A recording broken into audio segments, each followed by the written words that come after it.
मी dairy form करायचं का ठरवलं? हे बघा, जेव्हा तुम्ही ध्येय निवडत असता वेळेस तुम्ही तुमची क्षमता ओळखायला पाहिजे. तुमची फिजिकली आणि मेंटली किती प्रिपेअर आहात ते काम करण्यासाठी, तरच तुमचं ध्येय साध्य होते. नाहीतर तुमचं ध्येय साध्य होणार नाही. आणि मला विश्वास आहे माझ्यावर, मी जे डेअरीचं स्वप्न बघितलंय ते साक्षात उतरणारच. आता एवढं विश्वासानं का म्हणतोय? कारण की मी जवळपास 8 ते 10 महिने झालं माझ्या गोट्यामध्ये काम करतोय. माझ्याकडे 2 म्हशी आहेत, एक तर लक्ष्मी आणि चंद्री. हो, मी माझ्या म्हशीचं नाव पण ठेवलेलं आहे. मला आवडतं म्हशीचं नाव ठेवायला, जवळचं वाटतं. आता म्हशी ज्या आहेत माझ्याकडे 2, ते खरंच खूप चांगल्या आहेत आणि चांगल्या लागलेल्या आहेत. यामुळेच मी काय विचार केला की गोटा करायचा, 2 म्हशी आहेत त्याच्यात 10 म्हशीमध्ये रूपांतर करायचं आणि जो काही पैसा येईल डायरेक्ट शेअर मार्केटमध्ये लॉंग टर्म साठी इन्व्हेस्ट करायचा. आता हे वाटतं तेवढं सोपं नाहीये, कारण की जवळपास प्रत्येक शेतकऱ्याजवळ 2-3 म्हशी असतातच, जनावर असतातच. त्यांना पण दूध काढतो, विकतो, परंतु त्यांना का श्रीमंत होत नाहीयेत? मेन महत्वाचा प्रश्न. मला पण खूप जण म्हणलेत की अरे, प्रत्येक जण शेतकरी दूध करतोच, त्याच्यामध्ये तुझ्यामध्ये काय फरक आहे? फरक काय आहे? मी असं म्हणत नाही की ते चुकीचं करत आहेत, ते पण बरोबर करतायत. पण माझं एक ऑब्झर्वेशन असं आहे की त्यांना जे आहेत ना, खूप जास्त वेळ त्या कामामध्ये गुंतवतात. मी असं मुळीच म्हणत नाही की तुम्ही कामामध्ये गुंतू नका, काम तर करावंच लागेल.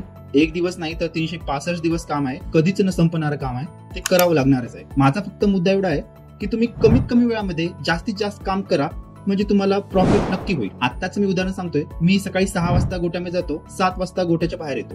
त्याच्यामध्ये माझं चारा, पाणी, दूध काढणं सर्व नियोजन होते. हा, सोबत माझी आई पण असते, आई पण मला खूप मदत करते आणि आम्ही दोघांमध्ये जवळपास 1 घंट्यामध्ये सर्व काम होते. आणि सायंकाळी फक्त अर्धा घंटा लागतो मला, 6 ते 6:30 या वेळामध्ये दूध काढलं की झालं. आता नेमकं काय करणार आहे नवीन? तर बघा, मोस्टली मी बघितलं की म्हशीला सोडून पाणी पाजवतात, म्हणजे म्हशीला सोडायचं, पाणी पाजवायचं. एक म्हैस साधारणपणे 5 मिनिटं जरी घेतली ना, तर तुमच्याजवळ 2 म्हशी असताना काही तेवढं टाइम लागणार नाही. पण तेच 10 म्हशी असतील, 10 गुणिले 5 मिनिटं म्हणजे 50 मिनिटं तुम्हाला पाणी पाजवण्यामध्ये तुम्हाला जाईल. त्यासाठी तुम्हाला ऑटोमॅटिक वॉटर सिस्टम जर केलं तुम्ही, आता हे ऑटोमॅटिक वॉटर सिस्टम आहे, याला कोणतं पण तुम्हाला जास्त खर्चिक किंवा इलेक्ट्रिसिटीवर किंवा कोणती मशीन लागणार नाही. फक्त जी दावण आहे ना, त्याच्या समोरच एक दावण केली, त्याच्यामध्ये 24 घंटे पाणी असेल, तर म्हशीला जेव्हा पाहिजे तेव्हा पाणी पिऊ शकते. याचा एक तर फायदा असा आहे की म्हशीला 24 घंटे पाणी राहील आणि तुमचं काम पण वाचेल. याच्यासोबतच तुम्ही ऑटोमॅटिक काऊ डंग सिस्टम किंवा बफेलो डंग सिस्टम. डंग म्हणजे काय की शेणाला डंग म्हणतात. आता शेण उखंडात टाकण्यासाठी पण वेळ लागतो. माझं काय म्हणणं की जर का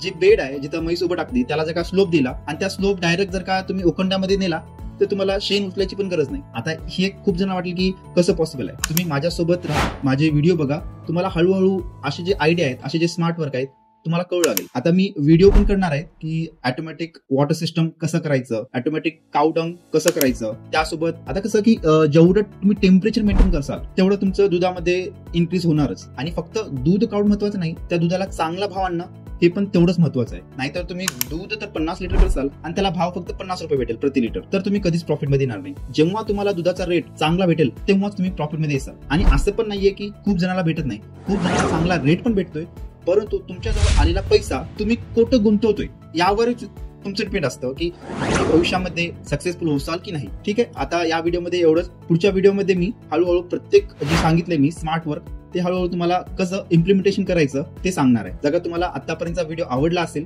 तर व्हिडिओला लाईक करा आणि असेच कंटेंट पाहिजे असेल तर चॅनलला सबस्क्राईब करा. मी हमी देतो, माझा व्हिडिओ पाहिल्यानंतर प्रत्येक शेतकऱ्याला काही ना काहीतरी फायदा नक्कीच होईल.